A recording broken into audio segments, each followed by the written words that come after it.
Update. April 18th, 2015. I wanted to update more.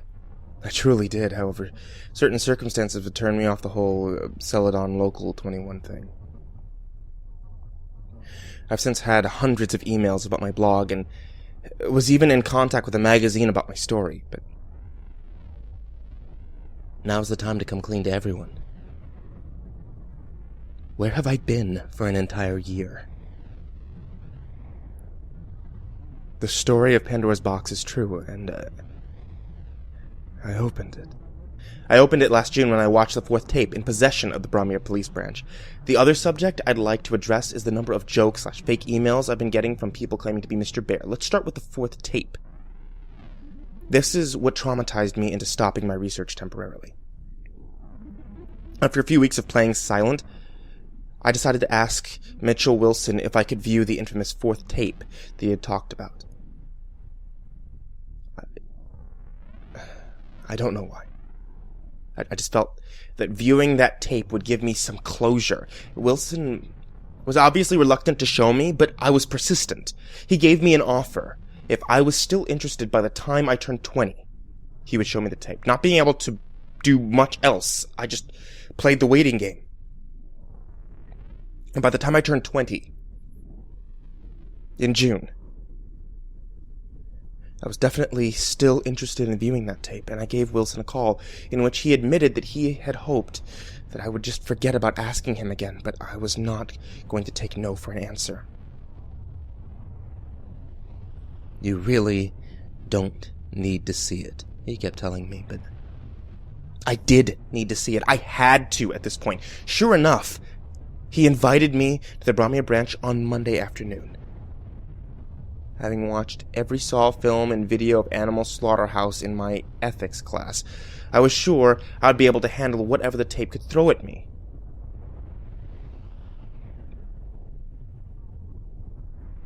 How optimistic I was. Mr. Bear's Cellar, Episode 31. When Wilson went to collect the tape from evidence, the officer in charge of the evidence room shook his head at me, his face saying, "Why are you doing this?" Wilson explained that the tape included the last known episode of Mr. Bear's Cellar. I rightfully assumed that I would be seeing the fate of the children, and I began to feel a sense of dread. The episode opened inside a forest, the usual one from the previous episodes. This fact took me a while to realize because it was night. The trees and leaves just looked like shapes dancing around in the darkness. A faint glow of light was present on the right side of the screen. There wasn't any apparent audio. It appeared to be a windy night, yet the trees weren't making any noise. Slowly, the camera began to pan toward the glow, revealing smoke rising from a hole, with the tips of flames peeking over the top. Wilson paused at this point. "Are you sure you want to see this?" he asked me. I insisted on it, even though a voice in my head was telling me not to. The video continued. The cameraman moved towards the hole, showing a pit of fire. This was the hole that I had seen in the previous episode, only this time it was filled with shapes. I could see shapes moving around, fluttering, flailing, some motionless. I knew perfectly well what they were. The camera began to adjust to the light, and burning flesh. Red, black, a blur of surreal movement and colors. I wish I could forget what I saw, but you can't forget a scene like this. This was not a horror movie. This was real. Human beings being killed in a horrifying way. A fate that I could have potentially met. The video slowly cut to dawn. The camera now positioned farther away from the hole. The fire was out, however, there was still smoke smoldering up. A figure was up ahead. I recognized it right away. The Mr. Bear suit was laid out on the ground. Empty, it looked just as unnerving. The suit was laid out in the shape of a cross. Now the cameraman did a lap around the suit, treating it like a treasured artifact. placed at the head of the suit was a sign. In bold, red letters, INRI was printed. The cameraman moved back to the end of the suit, zooming into the bear's face. The episode finally ended. I was speechless. It was like a dream. You could find a lot of terrible things on the internet, but I had never seen anything like this. Wilson asked if I was okay, and I replied with a shaky, yes. I assured him as we left that I was fine, and the video gave me some closure over the whole incident. He didn't seem too confident in me, but he left it at that. He was right, though. I had nightmares for weeks. I gave up. I didn't care about the whole thing anymore. A sick man burning a bunch of kids alive, attracting them with a fake kids TV channel. I could have been one of those victims, yet I'm still here. I suppose I should be grateful, but I feel guilty. Am I still here only by pure luck? 10 months later, I'm back. But now, I need to address something else. My email has been flooded with messages. Some people ask for more details. Some ask if I can upload the tapes. And some people email me claiming to be Mr. Bear. Now, first, I cannot get the tapes uploaded, as they are A, in police evidence, and B, I have no idea how to get VHS onto the computer. Now, to people pretending to be Mr. Bear, you're not fooling me. When you have dozens of people pretending to be the same person, it doesn't work. I've seen a fake seller on Local 21 YouTube channel, which is cute, but still not real. Even more annoying is that someone hacked into the account just to add that demented poem about me. I have it included at the end of the last entry, just to show you guys. I've contacted an admin about the entry, and he told me that the entry was posted on Halloween. Oh, spooky. Attached to the email, paintwithb@aol.com, which I assume is another joke email. I'm over episode 31 now. The images of what I saw will stick with me for a while, but I want to do one last hurrah. I'll get into contact with Mitchell Wilson again, and hopefully get set up with the tapes in possession of the other PO police branches. I'll try to update you guys as soon as I can. I'm sure this won't take a year again. So thank you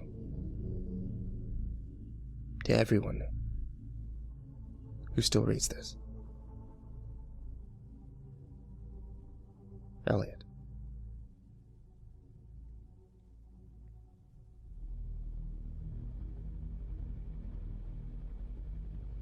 Update, June 21st, 2015. Hey guys, once again, I'm sorry for taking so long to update. I've been fortunate enough to find a full-time summer job that pays pretty well, so I've been busy lately. But I managed to find the time to pursue Mitchell Wilson and allowing me to view some more tapes. He managed to get me into the Ontario Street branch to view some evidence found at the sinister Mr. Bear's house. Wilson never made it clear how many tapes Ontario had found, but they only showed me one of them. And that tape I was shown contained 2 episodes. Paint with the Soul, episode 2. How to Find Berries. Paint with the Soul never stood out to me because I never saw it on TV myself, and actual episodes didn't make a lot of sense. The episode started with the usual bad quality, cutting right to the alleyway. The cameraman made his way through the alley, and the derelict buildings on one side, a rusting metal fence on the other. Hey, painting heads. Today I'm going to show you how to make some fresh wild berries. Now, I recognize the voice as one from the other episodes, like episode 3. The man's voice was fairly shaky and sounded somewhat anxious. The man walked over to a mattress turned against a building. Here we have the house with the squirrels hiding things. The man pulled out a shaking hand. It was covered in what looked like blood. By the bad quality of the film, the liquid looked alarmingly bright. The hand grabbed the mattress and pushed it onto the ground, revealing a plastic container behind it. The camera zoomed into the container, revealing it to be full of small red berries. And here we have berries. The man placed the camera on the ground so that it was level with the berries. He took a small handful and presumably ate them. They taste good, the man exclaimed. Suddenly a scream erupted from somewhere in the distance, causing the man to hastily pick up the camera and begin to sprint. The episode cut out shortly after. Booby, episode 29, Pinata Party.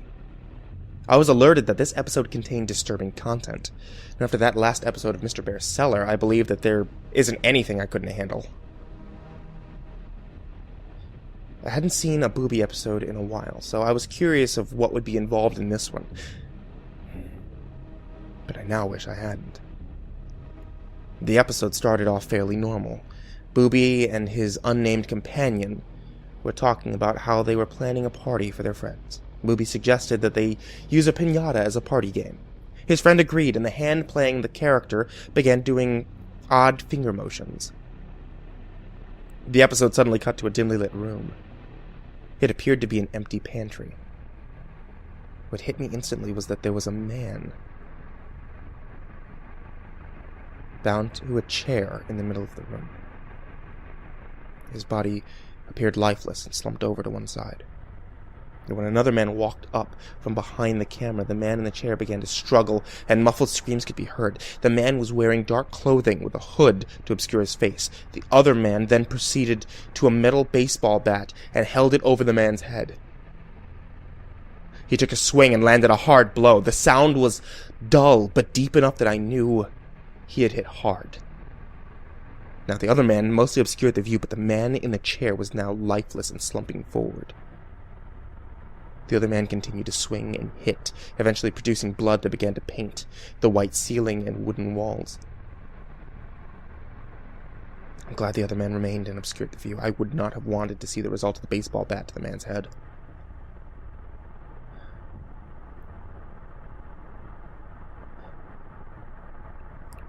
The episode ended shortly after. That episode was definitely on the disturbing side. I asked the officer if the man in the chair had been identified. They said that it was apparently the father of one of the children kidnapped by Mr. Bear. I guess he went to Mr. Bear's house to rescue his son or daughter, and I didn't ask for a name, but I'm wondering if I should have. I also realized that this episode was close to the infamous Playing with Scissors episode. If the other later episodes of Booby are like this,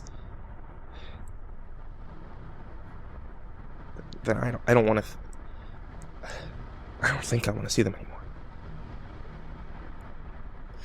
I'm not sure how much longer I'm going to view the police videos. I honestly feel like I'm getting nowhere, and when I try asking for help, all I get are joke emails about people claiming to be Mr. Bear. That one email, paintwithb@aol.com, an obvious fake email about he or it loves me. When I reply telling him to fuck off, he just replies with INRI.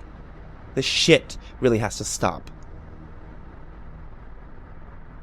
But I digress. I will continue to seek out information. Thank you all for continuing to read this madness. Elliot.